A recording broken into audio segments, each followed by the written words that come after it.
cheers to another episode of the Wine Notes Podcast. I'm your guide, AJ Weinzettel, on this journey of stories showcasing the people behind the wonderful world of wine, where we dive into conversations ranging from terroir, viticulture, to favorite music, superpowers, and more. Please enjoy this episode of the Wine Notes Podcast. Joe, thank you so much for taking the time to be on the podcast today. I really appreciate it. It's my pleasure, AJ. I've been watching your work and was able to accommodate you once here some months ago, and I've been looking forward to this. Yes, no, I've very much been looking forward to it as well. Holy cow. You can't even see out your window. I mean, of the fog. We are at 600 feet in the fog layer right now, but it's a beautiful sunny day out there. Somewhere, yes. I was at the winery earlier this morning. It was sunny there. So. Yeah. No, I'm sure it'll burn off here pretty soon. Yeah. Can I start us off with a little bit of a blind wine? Please. Okay. Yeah. So We're looking forward to maybe looking like a fool here. Well, as I tell everybody, whatever you want to say, it's totally up to you. If you just want to say it's yummy or, ooh, I'm not sure about this, it's totally up to you. Okay. And so you're going to give me some parameters, or is this North America or bridal or? Well, so the parameters is I always try to find something that has some sort of connection to you. Okay. Uh-oh. And I was like, oh my gosh, what in the world do I bring Joe Dobbes as a blind wine? Because this is a beautiful wine, AJ. And see, that's all that matters. That is all that matters. It is always fun to have just a little something, just to kind of kick things off, and then toward the end, I'll reveal what it is. And thank you. Yeah, cheers. Thank you. Keeping me honest, huh? Well, I love the aromas. It's red fruit and a little smoky, gunpowder, cherries, raspberries. Yeah, and I did have some difficulty of you have so many connections in the wine industry. How do I find something that has a connection to you? So hopefully, this will kind of tie into what we want to talk about today and have a connection to you. Yeah. Well, my guess is it's Pinot Noir. So all the vintages are going through my head. This is like studying or taking the WSET test. Huh? A little bit, but Yeah, you don't never done. You don't have, and you don't need to dive in that deep. It's totally fine. It reminds me of the 2015 vintage, which I loved. Red fruited, well balanced wines, gorgeous wines. I've got a bunch in the cellar downstairs. I haven't had any in a while, so we're due. But it reminds me of that vintage. But it could be a warmer vintage as well. It's all about you got the land in the hand, so the winemaker can definitely steer something to more red fruited and a little more lighter and elegant by when it's picked. Right? I mean, you pick at 22 bricks versus 24 and a half or something. So, and then fermentation process, etc. Yeah, It's about. that's fine, and that's fine. Yeah, I've gone about as far out on the board as I think I can. I don't know. Yeah, no, and that's fine. So, let's go back many years for you. Okay. You were 13 or 14 years old. Yeah. Your dad asked you if you wanted to do something with the 2-acre parcel that was in front of your house. Yeah, I was 12. Okay, you were 12, and you decided to plant table grapes, and you ended up Marionberries. marionberries. Sorry. Yep. And you sold them to Smuckers. I did. It's just to hear that story, I just want to know so much more. So when you were getting ready to plant the marionberries, did you know you were going to sell them to Smuckers? Yeah. Oh my goodness. So we moved to Oregon in 71, so I was 11 years old at the time. So I just revealed my age. From Colorado, my dad was a physician there, just outside of Denver, and urban sprawl was displaced where he used to go dove hunting. He says, "The hell with this, we're out of here. Let's go west." Right. Let's go west, young man. And we ended up buying what I call a gentleman's farm. It was 60 acres. I grew up with, an 8-acre lake. I go, duck hunting in the morning, bass fishing at night, motorcycles, horses, hunting, gigging frogs, you name it, we did it. Right. It was an amazing upbringing. I also, my dad instilled a work ethic in me that I really appreciate. And, it was picking blueberries, gardening, building barns, cutting down trees, planting a vineyard in later years in '84. And that's another era. My parents used to own a winery. And there was 2 acres in front of the house that was not really good for grapes or much else. And he says, "Hey, you want to do something with that?" And I ended up planting marionberries. Wow. Yeah. And sold them to Smuckers. My dog Schultz and I would deliver them, German short hair. Everybody at Smuckers loved Schultz. He enjoyed eating marionberries as well. He'd sit in the car and I'd just throw them to him and eat them, catch them in his mouth. But yeah, that's how I grew up. So Wow. I think I made money a couple of years. Borrowed a neighbor's tractor and the transmission burned up, and so that cost me a lot of money. Oh, yeah. Probably not sure I really needed to pay for his used tractor, new transmission, but nonetheless I did it. So did that for, 4 or 5, 6 years maybe. And then got to high school and athletics and life happened. Wow. So much that's, I heard that. I just needed to know more because like, holy cow, selling to Smuckers before while you're in high school is just, that is a very unique story. Somewhat abnormal maybe. I've always been an entrepreneur. I've many, many times thought about, I should do this or that, etc. It might frustrate those that work with me or around me. They say you have a lot of great ideas, but you have no idea. You underestimate how much it's going to take to execute on those ideas. Right. Right. So, but I mean, any entrepreneur I think is like that. They can create maybe a little bit of chaos around them. I'm not sure I created chaos. I mean, I had great people, but always threw a lot of things at the wall, right. With people that I worked with. And sometimes it worked out really well, Yeah. No, I think it did work out very, very well. Find a need and go for it. Exactly. We have some more questions, but shall we start diving into a little bit of wine? Yes. So what we have here are a few Pinot Noirs and a Chardonnay. Okay. These are all from the 2020 vintage. I heard there were forest fires in 2020. I heard the same. Yeah. And we're here at, 600 feet on the west slope of the Willamette Hills. There was plenty of smoke here. The fires, for the most part, were up to San Am, Detroit Lake, et cetera, up there. Right. Above Silverton, and then Newburgh, the Newburgh fire at the top of the mountain there. Yeah. What do they call that? Ooh. Bull Mountain, I think? Well, no, you have, there's like Bald Peak. fire. Yeah, and I don't remember the. Yeah. I know my sister and her husband had to evacuate their house. They spent about a week here just because the fire was getting pretty close to them. Oh. But nonetheless, we had one vineyard, Arlen Vineyard, and we'll taste that from 2020. That was the closest, it was 5 miles away from the fire. Right. And everything else was, quite a ways, but we were still affected by the smoke. Right. So, yeah, I'll just jump in here.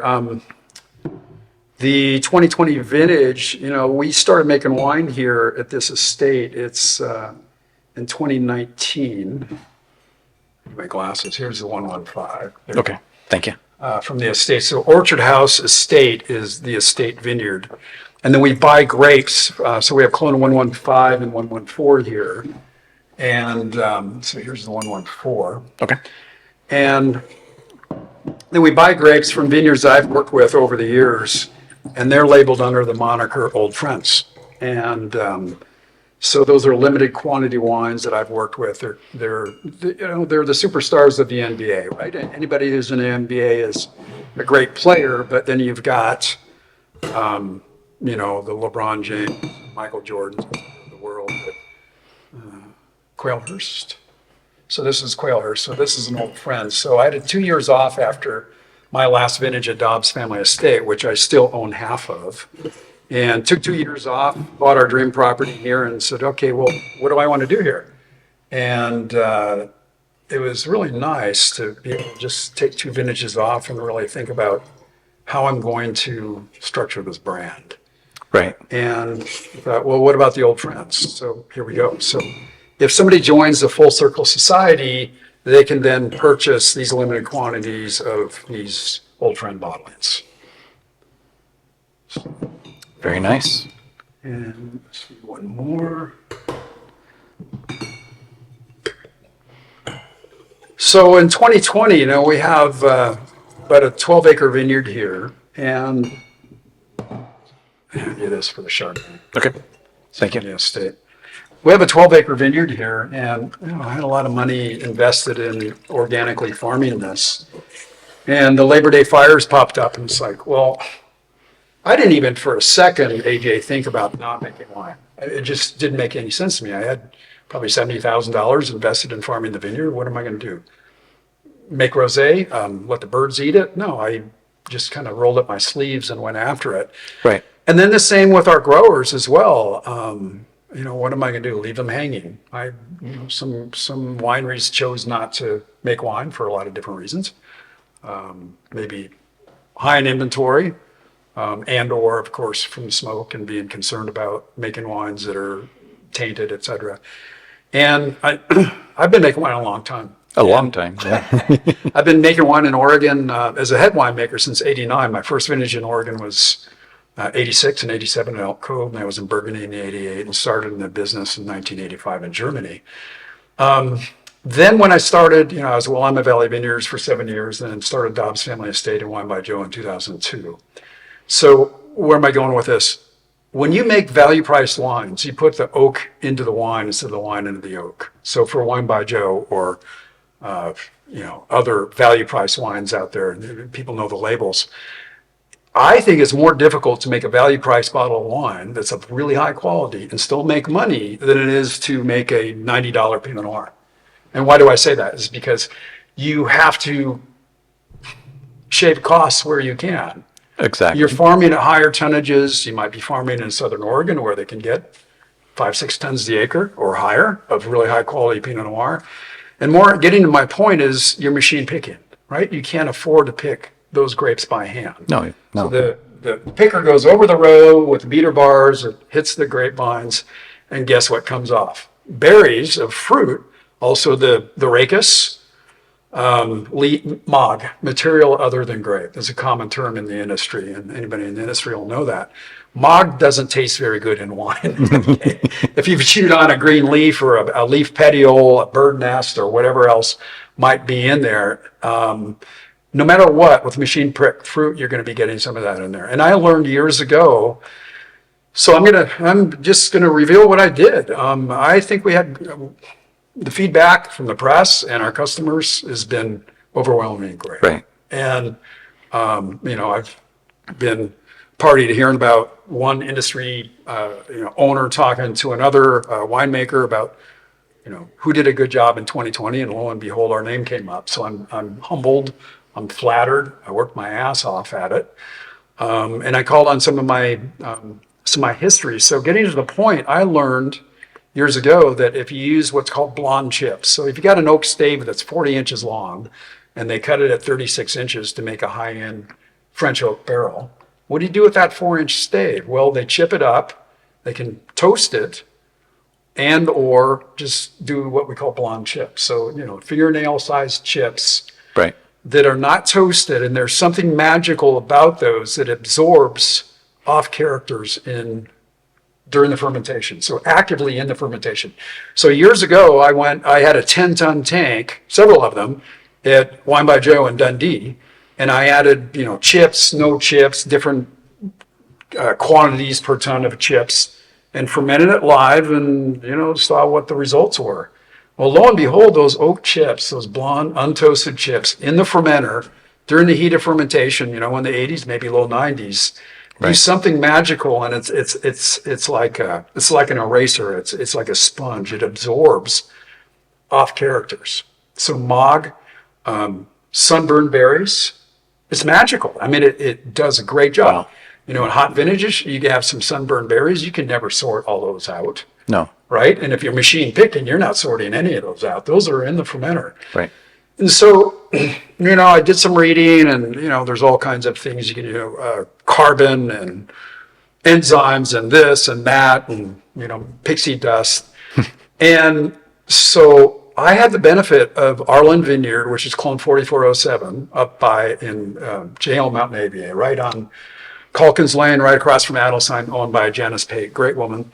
And I first worked with that vineyard in 2016. That was my last vintage at Dobbes. We always went into high-end wine. I took the 2 years off, as I said. Told Janice, hey, I want to work with your fruit. So in 19, had great success with it, good reviews, and wine's essentially sold out. In 2020, then we had these fires, and the benefit. How often do you have a crystal ball? Not very Not often. very often. No, not at all. If I had a crystal ball, we'd be doing this on my yacht somewhere. I'd be right there. Jet or whatever.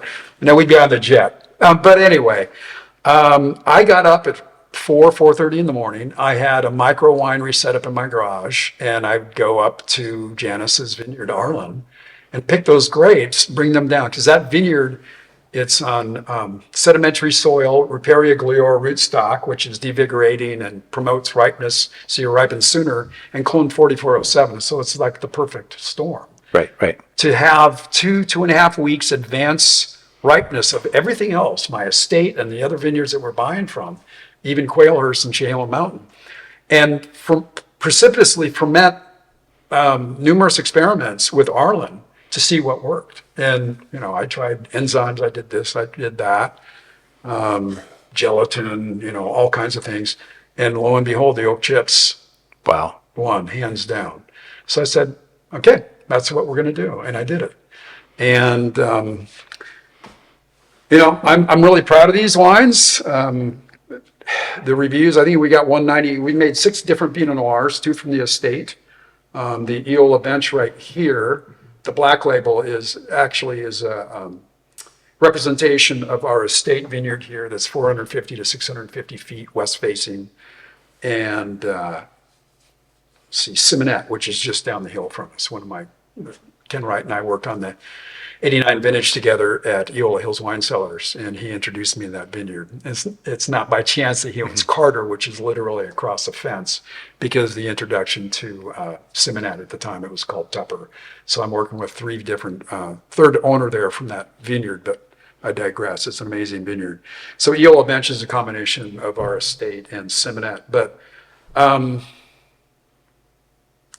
reviews. We've had 2 set of reviews right now, Wine Enthusiast and International Wine Report, and the lowest score was 92 points. Yeah, and I can understand. Mostly 93s, couple 94s, and couple 95s. That's great. And am I hanging my hat on the press?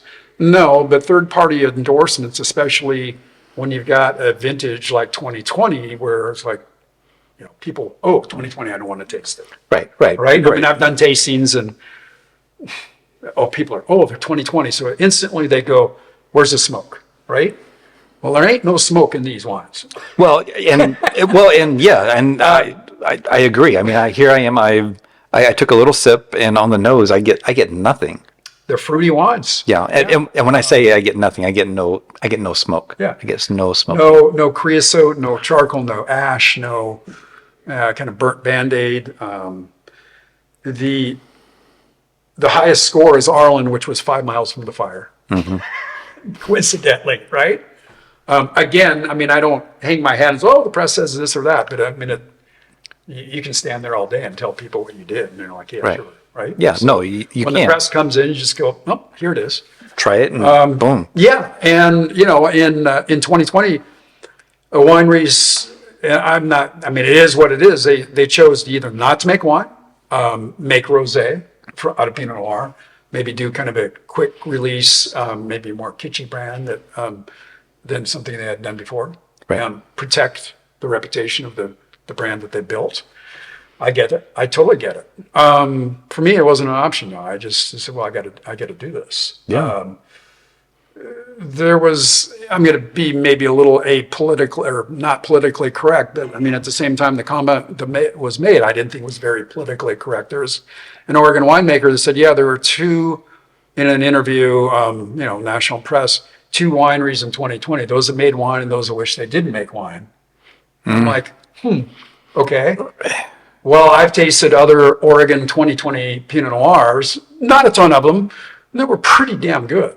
Yeah. Yeah, Yep. so I don't know. It is what it is. It is. We did what we did, and here it is. Well, I can't wait to start diving into more of them as we go along here. But that first one, that is pretty darn spectacular. And I'm thinking, I'm still trying to figure out the mystery wine here. No, then we made the Chardonnay as well from the estate, Orchard House Estate. So everything we're doing here is either single clones from the estate here, Right. Orchard House 114 and 115, or one or multiple clones, single vineyards. So the only blend that we do is The black label. black label. Okay, The nice. old batch. Well, moving on to another question here. So you were pursuing going to medical school, and you were sick and tired of Yeah. going to school, and over Christmas break, you told your dad that you wanted to pursue wine. And what kind of got you into that was a news clip for Elks Cove. Yes. Yeah. What? You've done your research, my friend. I try. That was in the early 80s. I think it was around 82. Yeah. Dropping a bomb like that, to your dad during Christmas break, I'm sure it didn't go all that well. He was totally cool. He never pressured me to pursue medical school. I actually started out, surprise, in business, general business. I mean, as a freshman, you just take courses that you have to take when you're in college. Right. And one of them was, macrobiology. And for the first time, I had really been challenged, in the sciences. And I had some amazing teachers, Southern Oregon University, small university, liberal arts college. And it attracted some of the best professors that money could buy. It wasn't even about money, it was about lifestyle. Right? I mean, Harvard, Stanford, Berkeley. I mean, I had amazing professors that really cared about what they did because they loved living in Ashland. I can imagine. And it kind of lit my fire. It's like, I think the human body is magical. I'm still trying to figure mine out. It's like, Yes. every day another ache or pain or this or that, or the mystery of all of a sudden I can't bend this thumb, and now it's getting better and nobody can figure out, that maybe it's a bone spur in my neck. I don't know. But, what do you do? It's magical. It's a mystery. I'm still really interested and intrigued by medicine and the sciences, but I went into a different part of the sciences. This wine for me it's my creative outlet. I love it. I mean, I use the word passion. It's overused, but it's Itinerum is, after 34 vintages and then taking a couple off, et cetera. And, Yeah. been making wine for a long time. I'm having a time of my life. This is truly my passion, and I'll say my ego project, right? I mean, after having made wine for so many years and taken a couple of years off, it's like, okay, well, I'm going to do this again. Iterum, by the way, is a Latin word that means again, afresh, once more. So there's a little circle around the IT there, meaning, I went full circle with this property that we used to make the wine for the previous owners, and then we leased it at Dobbes for a number of years, and it got sold, and then 5 years later we bought our dream estate. And I'm jumping all over here, but when I first started Wine by Joe and Dobbes, I was ignorant as to, I just put my head down, went really hard, worked my ass off, and surround myself with some really great people. Right. That's what you got to do. Gave them a leash, Right. Trust but confirm. Right. And we grew that company quickly. And, after 17 years, it was time to take a break and do a reset, figure out what I want to do when I grew up. And this is it. And this is truly my passion project. And I talked about ego. It's like, ego is not necessarily a bad thing. Everyone's got an ego, a healthy ego. If you have an oversized ego, I don't think that's such a great thing. I think most people would probably agree with me on that. But where I'm coming from as far as AJ, ego project is okay, I've been making wine a long time. I've had some successes, some accolades, but this is my final act, right? Well, It's like, you know, Joe Dobbes 3.0, and I wanted to make a splash. well, yeah, and You know, if I remember correctly, you had said I think last year that you still hadn't made your best wine yet. Yes, my wife hates it when I say it by that, but Patricia, but now she gets it. And over all the years, you know, I was a hired gun for 17 years, working for other wineries, and ran Dobbs and Wine by Joe for 17 years. And we grew quickly. I had never done indigenous yeast fermentations on reds or whites. Now that's all I do. I had never farmed our estate organically. I had never made sparkling method champenois, which we're doing now, rosé and of Pinot and Chardonnay from starting in 19. So that'll be released in February. We're selling futures on that to our Full Circle Society club members, and they're loving it. Sparkling, yeah, I think. And a few other things I had never done in the vineyard and in the winery. And so now I'm doing that. And I have the time to really think and put the needle in the bullseye, at least in my opinion, as much as possible. The wines are different than what I've been making. Our customers are loving it. The company's growing quickly. Yeah. We're small. Well, but You know, we're going to stay small. I don't want to have to get on an airplane again to go sell my wine. I don't blame you. Although we do have a new distributor in the British Virgin Islands, and I will be getting on an airplane to go there. That sounds like an awful trip. Exactly. Okay, sign me up. Yes.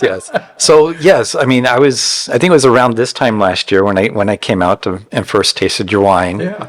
Your Sauv Blanc last year was absolutely stellar. You know, and even the 2019 Arlen that I tasted, you know, that was another one that stood out to me. Mm-hmm. So I'm very curious to keep diving forward here. Yeah. So on your far left is the 115 from the estate, and then the 114, which is in your glass right now. Okay. And then after that, we go Quailhurst, Arlen, Simonet, QAS. Okay. And then we finish up with the Eola Bench. But, you know, the beauty of having a couple vintages off, 17 and 18, in 18, when we bought this place in September, it's just a little over 5 years ago, the grapes came in and got picked and went to A to Z. They were under lease, although we had owned the property. And it was pretty cool. It was like, all right, Right. I've been working my butt off for a lot of, you know, numerous vintages in a row, and to have that break was really refreshing.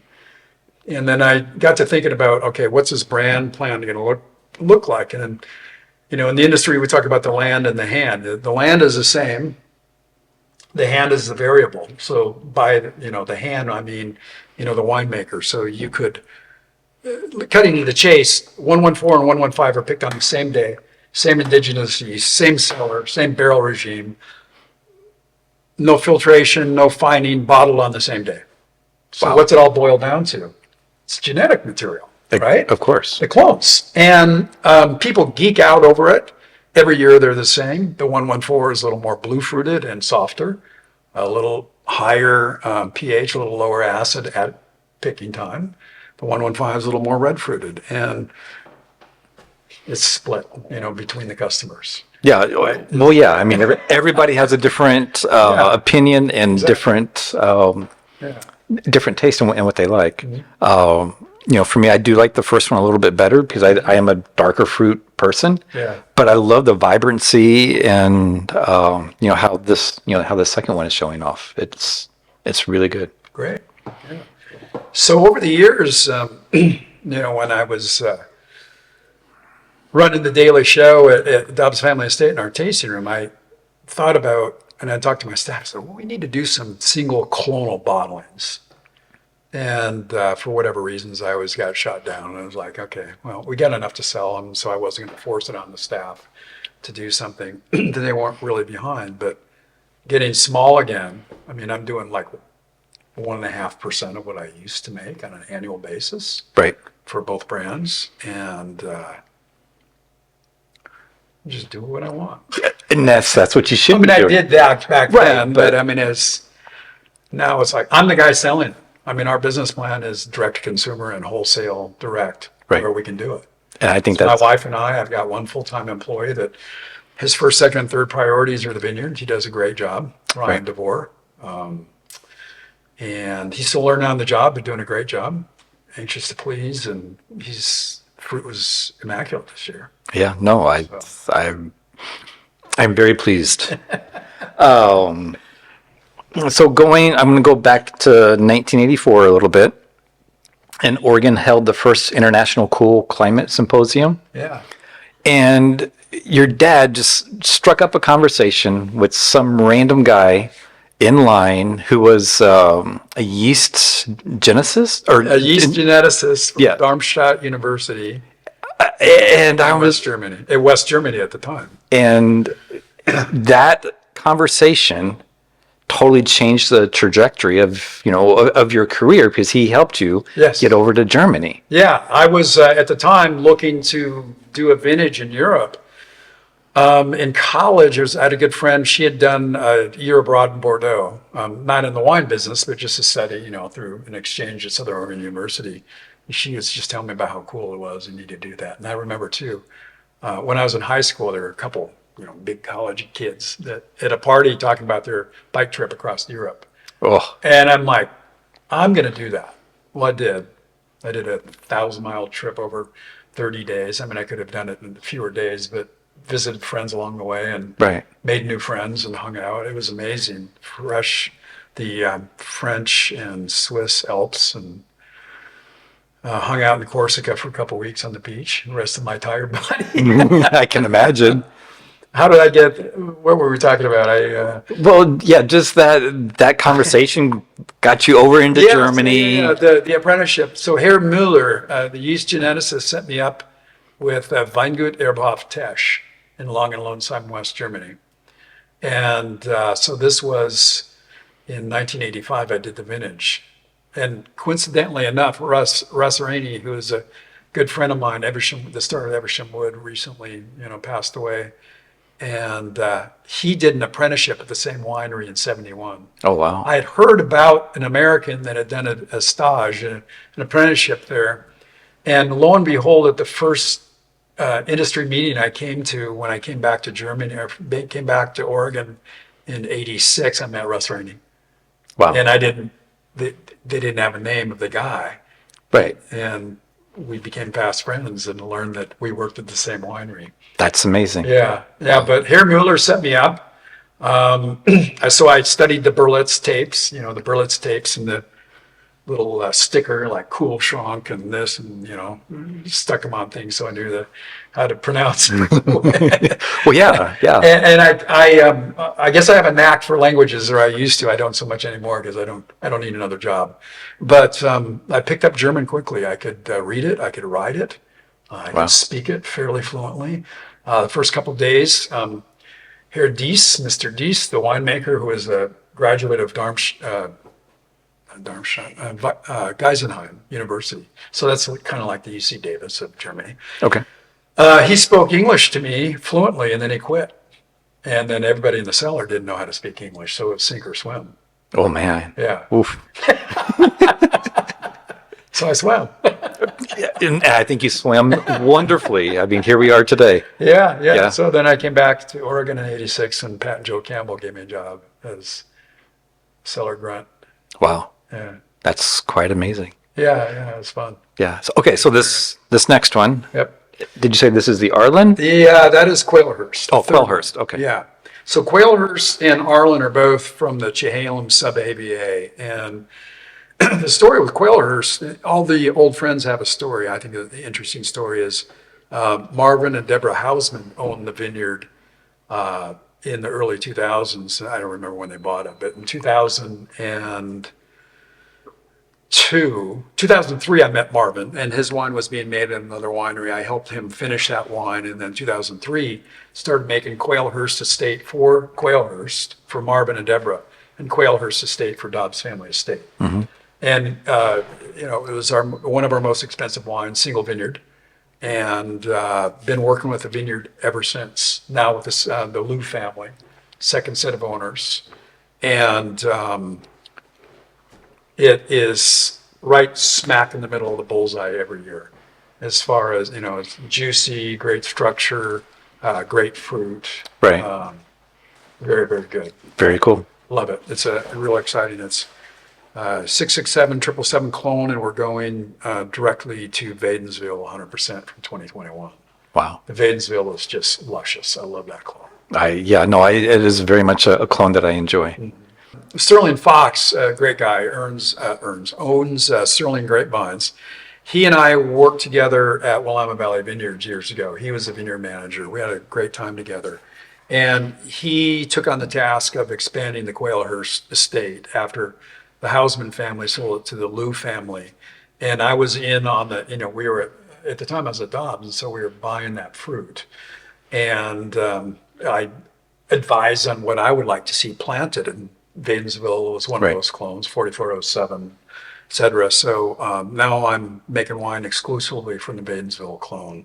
Nice. It is sumptuous. I love it. Just love that clone. Yeah. And this vineyard is sumptuous as well. It's right in the middle of the bullseye. It's kind of like gives you everything that I would want in a Pinot Noir. Yeah, and just looking at the color in the glass for this one, it is a darker color, and I love I love the darker Pinots. Well, Quailhurst and Arlen do that year in and year out. They talk about more black fruited, more structural, a little more tannin in the Willamette Hills, I think from the influence of the Coast Range or the Van Duzer corridor and the winds and all that. But the Chehalem Mountain wines, at least the ones that I'm sourcing, Arlen and Quailhurst, make just these plump, delicious, very flavorful wines, darker in fruit. Right. Yeah. And Arlen is sedimentary soil, so you would expect to see that, in my opinion, from sedimentary soil, but Quailhurst is not. It's Jory. It's higher up on the hill. Interesting. East-facing. Right. Yeah. Interesting. Yeah. But anyway, I'll make them all the same. Wow. Same way. So you had a 30-year celebration Yeah. at Irving Street Kitchen, downtown. And I can never pronounce Jim's last name, the CEO at Willamette Valley Jim Vineyards. Bernau. Bernau. Yeah. Thank still you. A good friend. He had the quote of, I really wish I could have kept Joe around, but I just couldn't make enough wine. My biggest regret is not being able to grow Willamette Valley Vineyards fast enough to keep Joe. I hold out hope that one day we'll make wine together again. Yeah. Oh, That was really kind of him to say. it was very kind. So my question is, are you going to do any sort of collaboration with Jim and create, We've discussed that. Okay. Yeah. Since I started this project, he's been here a couple times. He's a very busy guy. They're expanding that company greatly. Restaurants, tasting rooms, etc. Never say never. Well, yeah. I have worked with them a bit on doing some consulting on some wine. Okay. A couple of vintages ago, and that was fun. That was gratifying. It was successful for both of us. It was cost free. I didn't want to charge them because Jim's a good friend, and Right. No, and that's good. It's good to have those. At this point, I'll just call lifelong friends that you just kind of help out. old friends, right? Yeah. So I don't know. We've talked about doing some collaborative tastings. If we did a collaborative project, that'd be fun. That would be fun. Yeah. I can think of a vineyard or two that I don't know what that would look like. Right. Right. They're a public company. I'm a small private company, but Well, yeah, but outside the box. yeah, It's yeah. not that difficult. yeah. No, I think it's We'll possible. see. We'll send this podcast to Jim and see what he says. I will be sure to tag him and see what we can do. Sometimes I'm my own worst enemy, though. Right? It's like I really swore that I'm going to slow down and try to keep this simple. And sometimes things become more complicated before you can simplify. I mean, launching a new brand is a whole hell of a lot of work. but I don't want to take on too many things. But if it's the right project, I do some custom winemaking for a couple high-end labels. Right. That's fun. So, I don't know, we'll see. Yeah. No. I'll have to stay in the know if it happens. Yeah. That'll be good. All right. So we're moving on to Arlen. Yeah. So Okay. then we have Arlen. So 2020, and as they all are. As I said, Arlen is right across from Adelsheim on Calkins Lane, sedimentary soil, clone 4407, which is, we think, the true DRC, Domaine del Romanée-Conti clone that was earlier brought in errantly as it wasn't DRC clone. It was what we call A2A Pinot Noir, which grows straight up. But there's very, very little of this planted in Oregon. And Sterling Fox then planted this, works for Quailhurst and at the time for Janice Pate. And he planted 4407, 1 acre. So I was the first winemaker, to the best of my knowledge, to work with 4407 commercially. And there's not a lot of it planted. Really tiny, Pinot Noir means a little like, black pine cone, right? Right. In French, and they are little pine cones. It makes really concentrated wines, different than any of the other clones. So single vineyard, single clone. Yeah. No. Nice. I'm a This fan. is the one that's gotten 2 95-point scores from a questionable vintage. I Close to the fire. Yeah, very, very close to the fire. And I've been a fan of Janice and Arlen since early 2020. Mm-hmm. And, just what she's doing out there and what she's doing with the farm is absolutely, spectacular. Yeah, she's having a lot of fun out there. Yeah. That kind of reminds me that I contacted you knowing that you do the podcasts. Right. And part of the reason I did that is, I want to be part of it, whatever we did, if you tasted rosé or sangria. But 2020 was on my mind. I had suggested to you. Right. And why did I do that? Because I wanted to share my story and what we did. I need to sell wine, but also for the purpose of giving back to the industry. Not that anybody asked me to do that, but the industry's been really good to me, and I love to share information. And I remember when I was young, looking over somebody's shoulders, and or as an assistant winemaker, you're always, why is he doing that? Or I would do it differently. And just having had a lot of experience with trying to make a silk purse out of a sow's ear sometimes, as we all have as winemakers, is like, Right. Lots of botrytis or a lot of sunburn or, 2013 with fruit flies and larvae in the tanks. And, you name it, I've seen it. Oh, I have no doubt. 2010, we didn't start picking grapes until October 18th. Holy cow. Yeah. So I kind of thought, I'd share my story, and if people are interested, that's great. If it helps benefit the industry. Right. I've had other winemakers here, a really famous person from Sonoma that tasted these wines. He said, "You got to be kidding me. This is 2020. I said, "Yeah, they deal with smoke all the time down there." So I'm happy to share the story about what we did, because we're going to see this again. And blonde oak chips, guys, it works.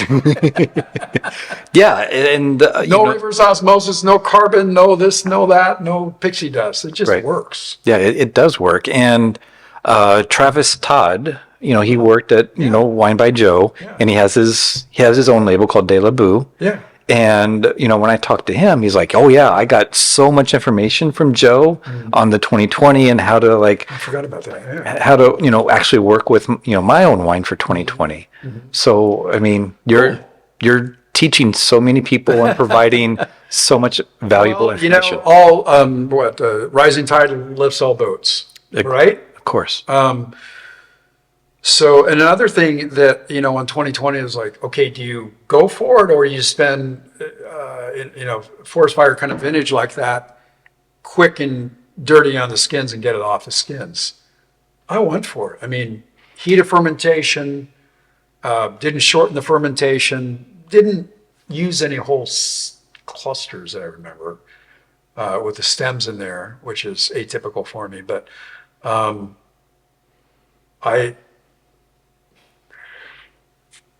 if there is any, this is an interesting story. Any of the chemicals that are indicative of smoke taint in here, I honestly haven't even done a measurement. Right. An chemical analysis, right? I haven't sent it to the lab. And the reason for that is it's really interesting. I think Alex Sokol-Blosser did a great service to the industry. He took some 2017 Pinot Noir that was made Blossom Ridge right at the end of the driveway here. It's owned by my neighbor whom I make some wine for. And he did the analysis and found all the smoke taint, precursors and chemicals, compounds that are indicative of smoke in a 2017 wine that never saw a forest fire. Well, hello. Where did that come from? Think it came from the toasted French oak barrels? Of course. That's where it came from. Right. And compared it to 2020, and they were fairly similar as far as, quantitatively. Right. The compounds. And so it's like, okay, where am I going with this? Is you're better off just to, use more new oak. And you get some smokiness from new oak, depending upon the toast level. Correct. But in my opinion, it'd be a mistake to try to lighten the load on the wine. In other words, try to make something that's a little more simple and less time on the skins than what we had success with, which is what I do every year anyway. Right. In fact, the blonde oak chips, I had used them at Wine by Joe year in and year out for machine picked fruit, as I shared with you. But, I now use it every single vintage. Interesting. 2021, 22, 23. We have one fermenter right now that's still, Eola Springs down the hill here is going to get pressed out a couple days from now. It's got oak chips in it, ferment on them, because it does such a great job. And we sort. We had one vineyard that had a fair amount of sunburned berries. They don't taste good, right? Yeah, you're right. The oak chips do a great job to mitigate that.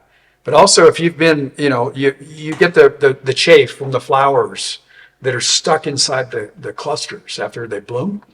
And if you look in the bucket, you'll see all kinds of that, dried up flowers. Well, that all ends up in the fermenter. There's no way in hell you're going to sort that out. No, there's no way. So the oak chips help mitigate that. It also helps fix color. And then there's always some little tiny green shot berries that are in there. And I believe that it mitigates whatever comes from those little green berries too. Yeah, I can imagine. So then at that point, what is and it's going to have to be an educated guess, because it's difficult to 100% know, but how do you think that these will age over time? How are they going to age? Yeah. I guess time will tell. Right. One way to do that is keep the bottles open and just give them some air. Right. And, predispose them to aging artificially. So far, they're showing like a barbecue wine. That's great. Or smoky. Right. So. Yeah. No, it's always an interesting question, because, those that did make Pinot, they're like, drink them now, because we just don't know. That's what I've heard. Yeah. And I have seen a few. It's like, you open it up, even the course over a couple hours, it's like, oh yeah, it's starting to show up. Right. A little bit. Again, everybody's hyper-focused on 2020s. Of course. It'd be fun to, bury these in some 18s or 19s or right, whatever, and just see if somebody goes, oh, that's a 2020. From what I'm tasting here so far, I don't think anybody would be able to say, oh, that's 2020. Yeah, thanks. And, I've tasted other 2020 Pinots that I would say the same. Right. You would know it's 2020. No, you would not. Power suggestion. That's why a good, a review that's truly done blind is a good review. Yeah, right? I agree. You may not always like what the reviewer came up with, but it's a way to keep them honest. That it is. Yeah, All right. Shall we move on to the next? we shall. Okay. The next one is Simonette, owned by Tom Simonette. So this is the one that I first worked with in 1989, which was my first shared vintage with Ken Wright at the only shared vintage with Ken Wright at Eola Hills Wine Cellars. So I'd come back from Burgundy from the 88 vintage. Summer 89, I came back. Eola Hills hired me as their lead winemaker. Shared the vintage with Ken, and then he left. And I did the 90 vintage. And Simonette it's an amazing vineyard. It's on what I call the first bench. So we're on what I call the Eola bench. You got the valley floor that right down here is, I don't know, 225, 250 feet. And Simonette is around 350. And then it kind of comes up the hill. And then at the bottom of our vineyard is 450 feet and then 650. And north to south here, there's 6 of us, I guess. Right. Right at the end of my driveway, and then going south, and some damn good vineyards. Yeah. Some that aren't known yet that will be known, but Sojourner, Eola Springs, Schindler is the furthest north, and I call this kind of mid part of the hill the Eola Bench. And I know you're familiar with Burgundy. The Grand Crus are generally in the center of the hill. And why is that? It's a little bit warmer because the valley floor cools off first, cool air condense, it's like water, right? It's more dense, it hugs the ground, it cools off first and warms up later. If you're too high on the hill, it cools off sooner, and the center of the hill ends up being the warmer spot. There are a few exceptions to that, like Clos de Vougeot is down on the flats, and you would look at that and say, well, that's a village wine. No, it's not. It's a Grand Cru. It's a damn good one, but there's Right. always exceptions to the rule. But Always. Yeah. yeah. So Simonette, I digress. We think it was planted between 80 and 82. So Winquist and Seeley came up from California and planted Bethel Heights, Witness Tree. At the time was Girardet, I think. Now Witness Tree. And then O'Connor Vineyards and several others. They did these big wide plantings, like 12 feet wide. Wow. You could drive a Mack truck down it. But anyway, so it was planted around that time. And then Corky Isselhart bought it from the Tupper family. I worked with those grapes during that period. And then Tom Simonette bought it and quite a number of years ago. And we did a single vineyard, I think, 2006. First one from Simonette Vineyard. Right. Used to be called Neusser Sueño, but he got a cease and desist with somebody, so just calls it Simonette. But it's a magical vineyard. In 2010, as I said, we didn't start picking until October 16th or 18th. And we did over 3,000 tons as a company. Wow. Custom winemaking, Wine by Joe, and then Dobbes. Dobbes is a lot smaller than people think. But the ripest grapes we got was 21 and a half bricks. And that was like a couple of them. Wow. And Simonette came in at 24 bricks. You got to be kidding me. I mean, it looked like it was grown in Napa or something. I don't know. I mean, it made amazing wine. Ages really well. But there's something really special about the vineyard. Pomard in Badenville. It was planted back in the early 80s, and there's a few other clones in there now. But right now I'm working with, Pinot Noir that was planted in the early 80s. That's nice. Badenville and Pomard. Oh, I love that combination. Yeah. Yeah. Oh, by the way, I have a surprise wine for you, too. Don't let me forget. Okay. Or a surprise product. Okay. That sounds great. So that's Simonette. And then we've got Eola Bench, the black one. Yeah, I'll try that one real quick. I will say, as we're progressing, I'm enjoying these more and more and more. Oh, good. Yes. They're opening up. Yes. That's always a good thing. Hopefully they're going in the right direction. I thoroughly, yes, I would agree. And as I'm kind of swirling this around, so your daughter Amelia, she has grown up with wine. And, I think she's been quoted to say, in college, she kind of skipped that whole cheap wine phase and wine in a brown bag and just, had the Riedel with Oregon Pinot in it. She went right to the single vineyards. Exactly. What kind of legacy are you trying to leave for Amelia? I love working with my daughter. I mean, she's doing a great job at Flaneur. She was the assistant marketing director at Dobbes for a number of years. And Flaneur recruited her, and she said, okay. I said, hey, make your decision. Proud of you. And she's knocking out of the ballpark there as the marketing director. And she works part-time for us. All the social media and et cetera. Right. We wouldn't be, the company, we've grown the wine club precipitously, and things are starting to catch some steam, and she's been really important behind that project, Right. the movement. But yeah, Yeah. Do you think that she'll make any wine?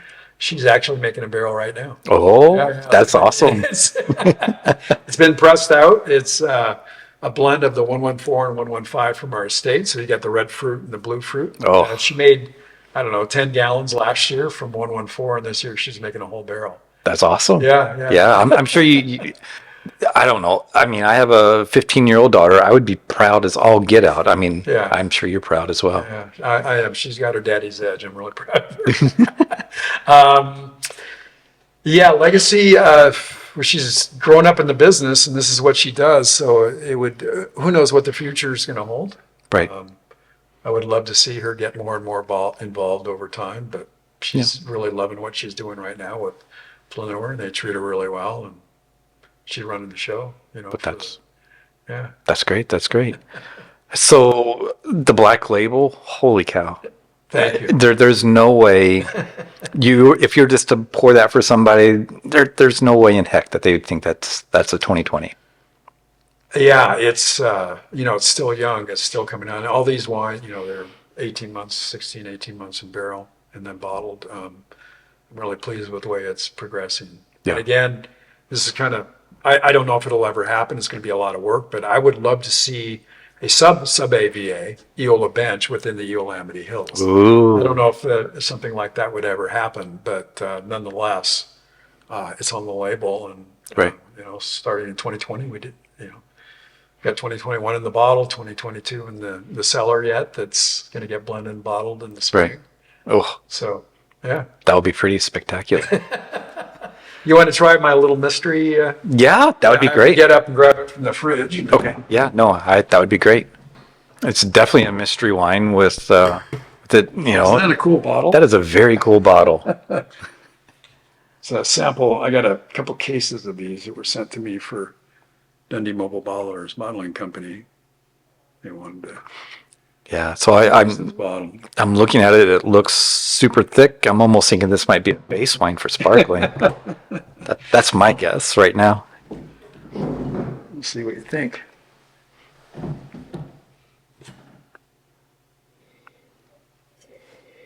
Oh, wow. What's it smell like? It doesn't taste, I mean, it doesn't smell like this, but my first, boom, it was like, oh, orange juice. and I know it's not orange juice, but I mean, that was like, There's no alcohol on here. So this is juice. okay. Okay. But it's something that's going to be really special. I get a whole bunch of apricot, peaches, honey.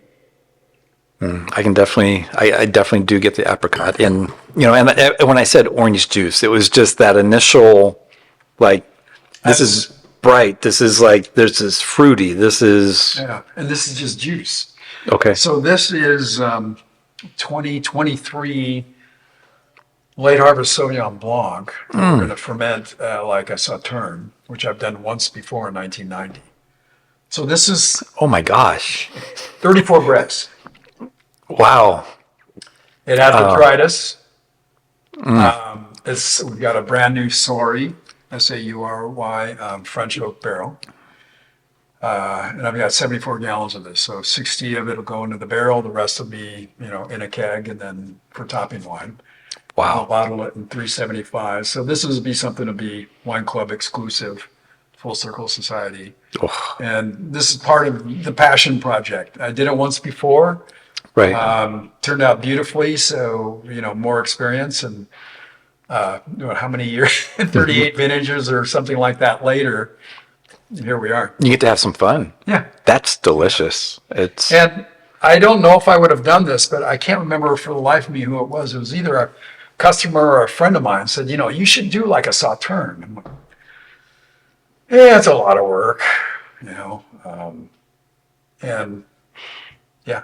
right. So it's an old friend, Yeah, no, that's Pete Underwood, has Yeah. a Sauvignon Blanc vineyard right across from the winery. It's a 3-minute drive. that is Not great. even.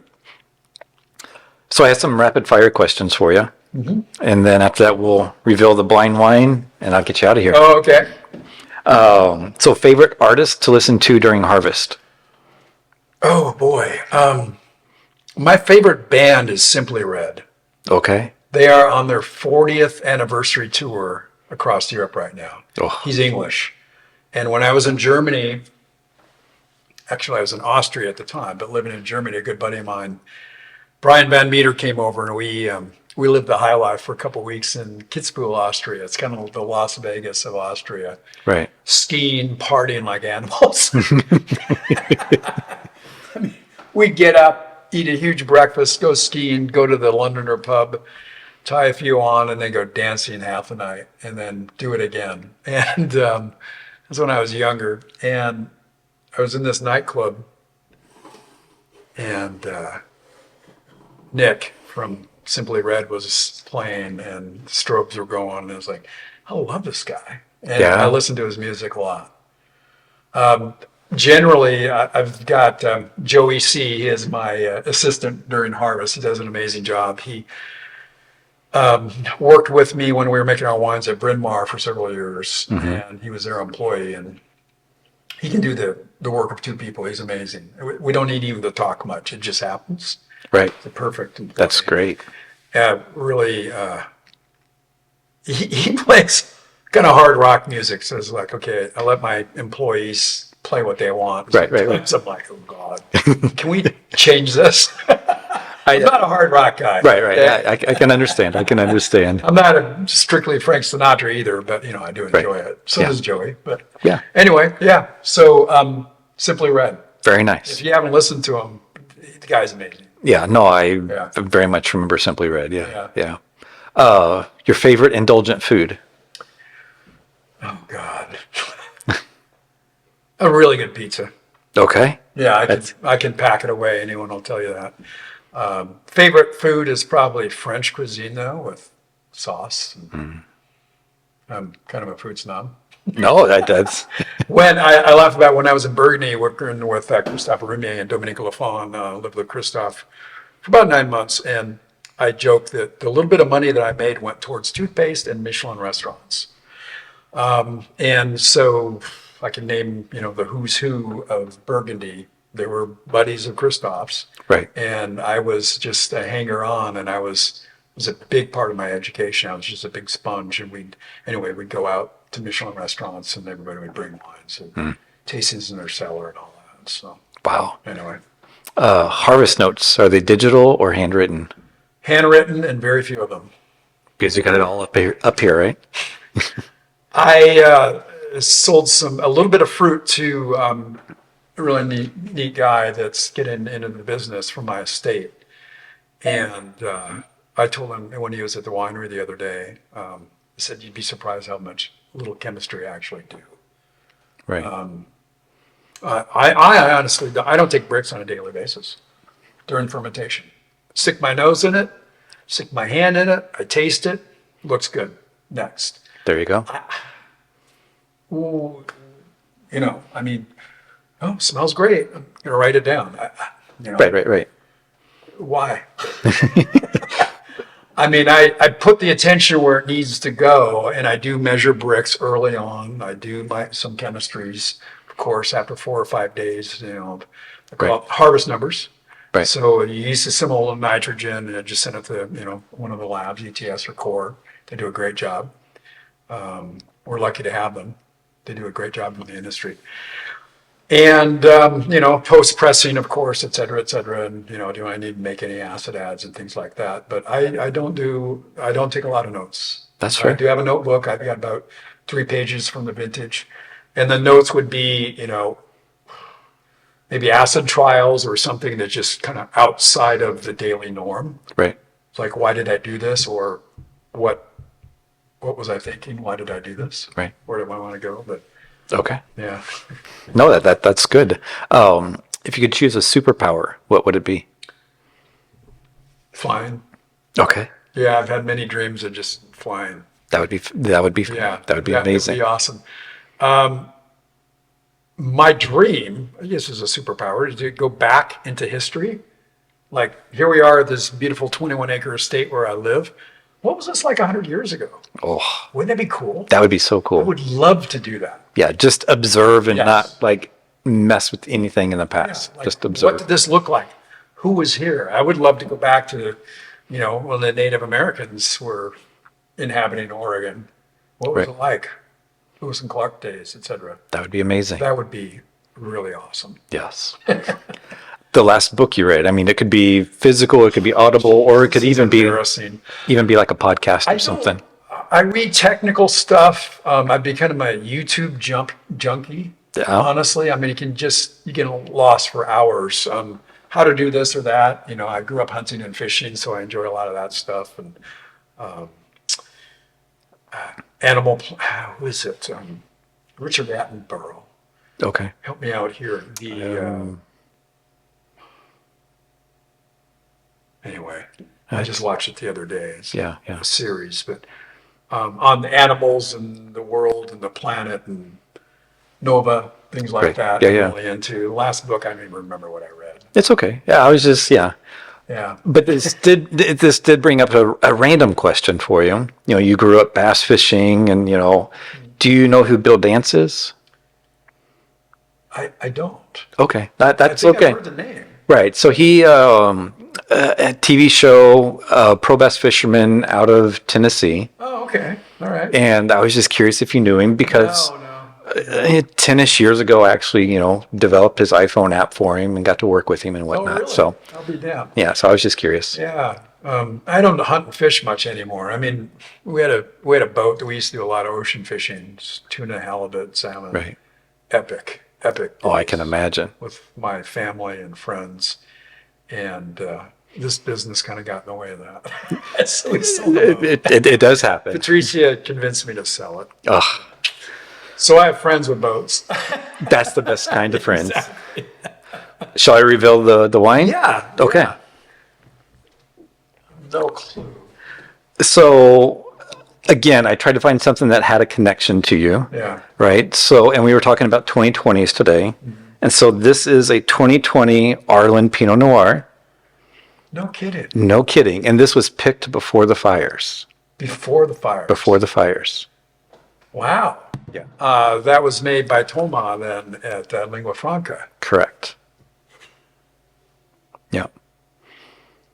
So I knew. Good job, Toma. Yes. Yeah. I knew that you had an Arlen. Yeah. And I loved how you Thank you. went so deep into Arlen during the conversation here. And I was like, Yeah. yes, I made a connection. Yeah, it was more red fruited. Ours is a little more blue fruited, and I think it's, I don't know the clones, it's not 4407, but I don't know. if it was picked before the fires, it was picked earlier, Right. with, be a little more red fruited, Right. hence my connection to 15, right? I Yeah. mean, the wine's fresh, it's not, doesn't show any age. Right. Thank you. Yeah. No, thank you. That was fun. Yeah. No, Can I that leave was. it? We'll see. We'll see.